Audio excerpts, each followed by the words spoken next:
आपल्यासोबत केंद्रीय रेल्वे मंत्री रावसाहेब दानवे आहेत। दादा, देशामध्ये पुन्हा पंतप्रधान मोदी होणारे अशा आकडे समोर येत आहेत।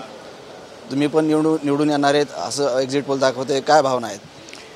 हे बघा, या देशामध्ये 2 वेळेस या देशाचे प्रधानमंत्री झाले आणि तिसऱ्यांदा त्यांनी जनमताचा कौल मागितला आणि तिसऱ्यांदा आता या देशाची जनता मोदीजींना पंतप्रधान करू इच्छिते।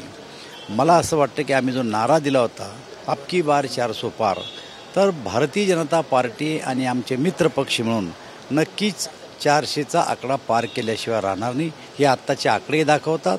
आणि जनमताचा जो कौल या निवडणुकीनंतर आला तोही आम्हाला अंदाज येतोय। परंतु राज्यामध्ये कुठेतरी उद्धव ठाकरे यांच्या मागे सहानुभूती दिसते, त्यांची आकडेवारी जास्त येताना दिसते। आकडेवारी जास्त दिसत नाही आहे। जर तुमच्या लक्षात येईल, जेव्हा प्रत्यक्ष काउंटिंग होईल त्या काउंटिंगमध्ये आपल्या लक्षात येईल की भारतीय जनता पार्टी आणि आमचे मित्रपक्ष मिळून 45पेक्षाही जास्त जागा जिंकू। तुमच्यावर कुठेतरी लोकसभा निवडणुकीमध्ये वैयक्तिक आरोप झाले, परंतु तुम्ही विकासाच्या मुद्द्यावर निवडणूक लढवली। 4 तारखेला काय निर्णय येईल? हे बघा, मी सुरुवातीलाच प्रेस कॉन्फरन्स घेतली होती आणि सांगितलं होतं की मी कोणावरही आरोप प्रत्यारोप करणार नाही। माझ्याजवळ विकासाचे एवढे मुद्दे आहेत की ते मुद्दे जनतेसमोर ठेवून मी मतं मागणार आहे आणि जे काही माझ्यावर आरोप होतील त्याचं उत्तर माझ्या मतदारसंघातले जनता देणार आहे। मी कोणावरही एकही आरोप केलेला नाही। माझ्याजवळ सांगण्यासारखे कामं होते।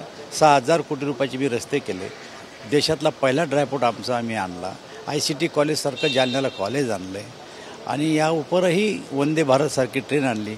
970 कोटी रुपये मी रेल्वेच्या दुरीकरणाला दिले, 850 कोटी रुपये मी रेल्वेच्या इलेक्ट्रिफिकेशनला दिले, 100 कोटी रुपयाची पीट लाईन मी जालन्याला केली, 100 कोटीची संभाजीनगरला केली आणि 6000 कोटी रुपये सिमेंटचे रस्ते केंद्रातले जालन्यासारख्या शहरात 300 कोटी रुपयाचे मी सिमेंटचे रस्ते केले।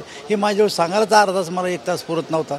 त्यांच्याजवळ सांगायलाच काय होतं, आलेच मुळात 15 वर्षानंतर एकदा, आणि त्यामुळे मी त्यांच्यावर आत्ताही आरोप करणार नाही, तेव्हाही आरोप केले नाही, पण त्यांनी आरोप केलेत माझ्यावर।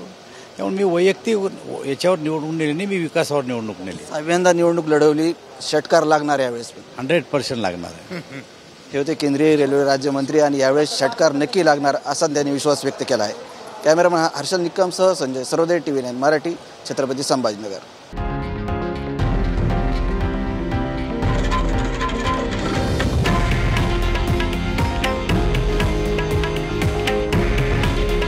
हे आहे देशातील नंबर 1 न्यूज नेटवर्क आणि आपण पाहत आहात TV9 मराठी। काळजी तुमची, हित महाराष्ट्राचं।